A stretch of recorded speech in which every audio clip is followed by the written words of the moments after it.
Right. All right. So I'll start with the good news and then the bad news.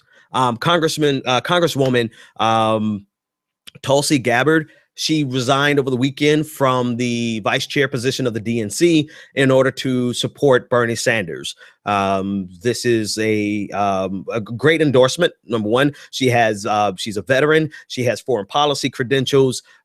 She's coming on board as a very high profile endorsement, breaking away from the DNC. There's a whole lot to this story, but of course you can read about all the other things. Let me tell you why it stands out to me. I respect a person who is not going to use their position to manipulate. They're just going to use their reputation in order to stand behind somebody they like.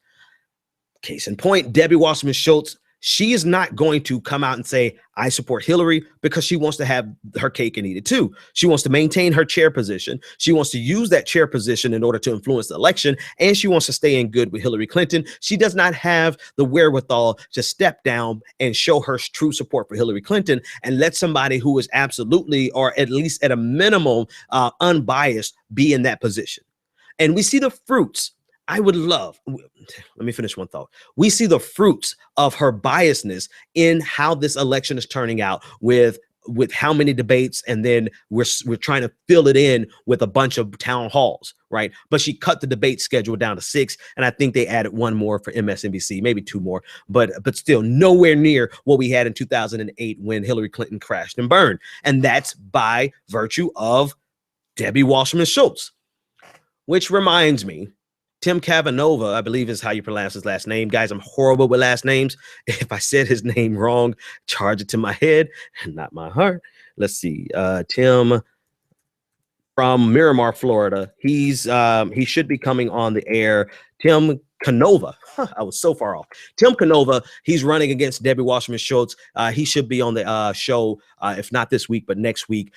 So you guys send him a tweet and remind, hey, make sure you get on the Dixon show. But anyway, I respect this congresswoman, who's stepping down from her position because she's outright coming to support.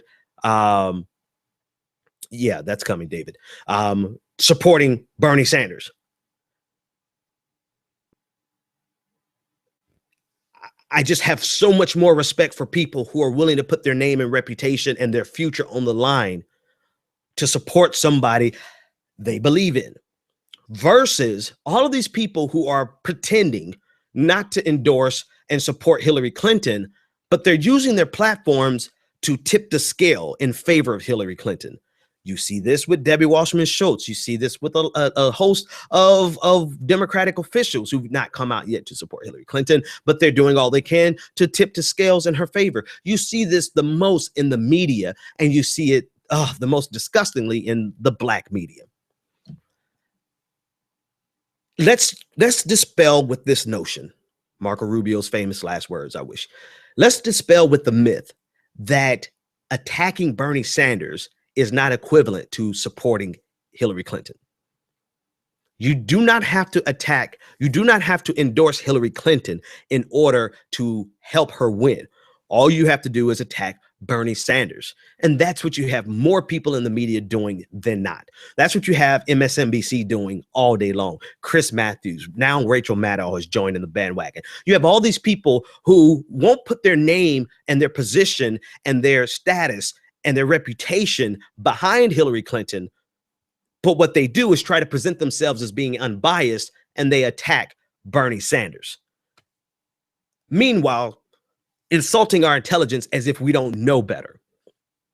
There's a whole group, there's a whole litany of black media elite. And that's just my pet peeve. Sorry, guys. I have something against the black media elite because they particularly are stifling a conversation that's beneficial to the average black American who 31% are in poverty. They're stopping this conversation on income inequality because they want to maintain their relationship with the establishment. So I have a big problem with that when you don't put your name and your reputation to support someone, but yet you're using your influence to attack someone that would be beneficial to your community. And so that's what stands out the most to me about the Congresswoman, excuse me, guys, Congresswoman Tulsi Gabbard, who put her name, reputation on the line to support someone she believed in. And you have these little, how can I describe these people? You have people who have like that much influence on the internet, particularly Twitter, who at one time carried some influence, and then I came along because I don't have any F's to give.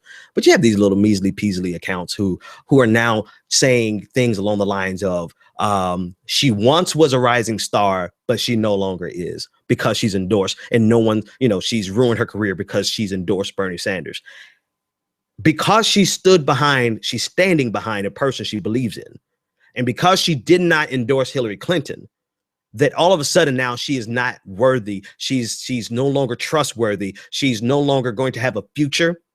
I tell you what, I actually like that.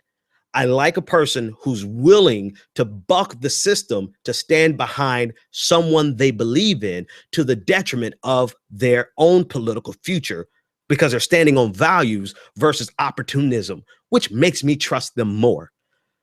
Which brings me to the bad news. It is Super Tuesday in about 2 hours. And the political crush, the political love of my life, politically, I have a beautiful wife, but the political crush that I have has let me down. As it stands now, Elizabeth Warren has not endorsed Bernie Sanders. And her state, our state, Massachusetts, votes tomorrow. And I don't think even if she endorsed first thing in the morning, I don't think there's going to be enough news cycle time to make it effective.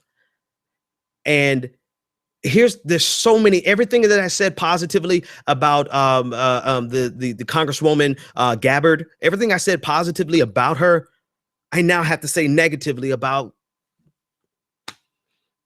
Elizabeth Warren. Now, mind you, she's her own person. She can do whatever the hell she wants to do, right? But I also have the right to give commentary on the fact that she hasn't done the progressive thing to do. And because she is riding on the success of her progressive credentials, right? She's riding on the success of all the people around America who look at her as the tip of the spear of progressivism, second only to Bernie Sanders. Because she benefits off this progressivism, it hurts. Maybe does it hurt? Does it hurt? I don't know if it hurt. Not much hurts me anymore. Not much surprises me anymore. I don't know what I'm feeling. I just feel like talking about it. So whatever it feels, I don't know what it feels like, but it's disappointing to say the least, because you had hope in her. Not so much it wasn't about just her helping Bernie get over the hump. It's about what kind of backbone do you really have, Elizabeth Warren? Do you realize, Liz, can I call you Liz for a second just to make it easier? No, I'll call you Senator Warren. Senator Warren, do you realize that right now, today, you yourself could be the nominee? As of tomorrow, you could be the nominee, but you made your decision not to run. And that's your business, right? No one's going to force you to do anything that you don't want to do. But now you're not endorsing, which is consistent with the decision to not run. When anybody with a reasonable grasp on the direction of American politics on the left would realize it was time for a woman and it was time for a progressive. Therefore, it was time for a progressive woman. Hillary Clinton has 1 out of 2. It was your year. But you not endorsing Bernie Sanders in time, it's just kind of, you can endorse him next week all you want, but it's not your state vote. Our state votes tomorrow, right? And so the lack of her endorsing Bernie Sanders really is consistent with her decision not to run for president herself. And I read a tweet by Jamel Bowie of whatever outlet he's with, whatever outfit with, and essentially he said, he's surprised that people expect Senator Warren to put her potential senatorial leadership position on the line in order to rally progressives. Well, shit. Excuse us for expecting or hoping that a person who's standing on progressive values would put those values above their personal political well-being. But, I mean, where are those leaders? Because if you don't risk anything, if you don't gamble something, then you're not going to ever get anything, right? If you don't gamble, she could have easily gambled and ran for president, pissed off Hillary a little bit. Yeah, but if she didn't win, then she could have turned around and endorsed Hillary later, right? That could have been the game. That's a standard game. Martin O'Malley has raised his profile, right? Martin O'Malley has raised his profile enough to get pretty much what he wants. If he, no, he didn't have enough percentage. Never mind.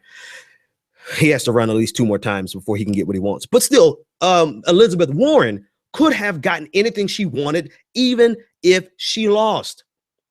So it would have been politically advantageous. But where are the leaders who are not looking for a political advantage? They're looking simply to stand on their values and stand on what they believe, even to the detriment of their career, as if she cannot walk out of the Senate today and go and get a $10 million a year speaking circuit without going to Goldman Sachs.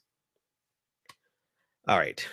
I'm disappointed in Elizabeth Warren, but she has her life to live and she has to do what's best for her. I get it. But at least Grayson from Florida, at least he endorsed Bernie Sanders. So that's on the good news. Former congressman, or I forget if he ever made it back in. I know he was beaten around 2012. He got beat. How do you spell it? Alan, Alan, Alan Grayson. I'm trying to see his district.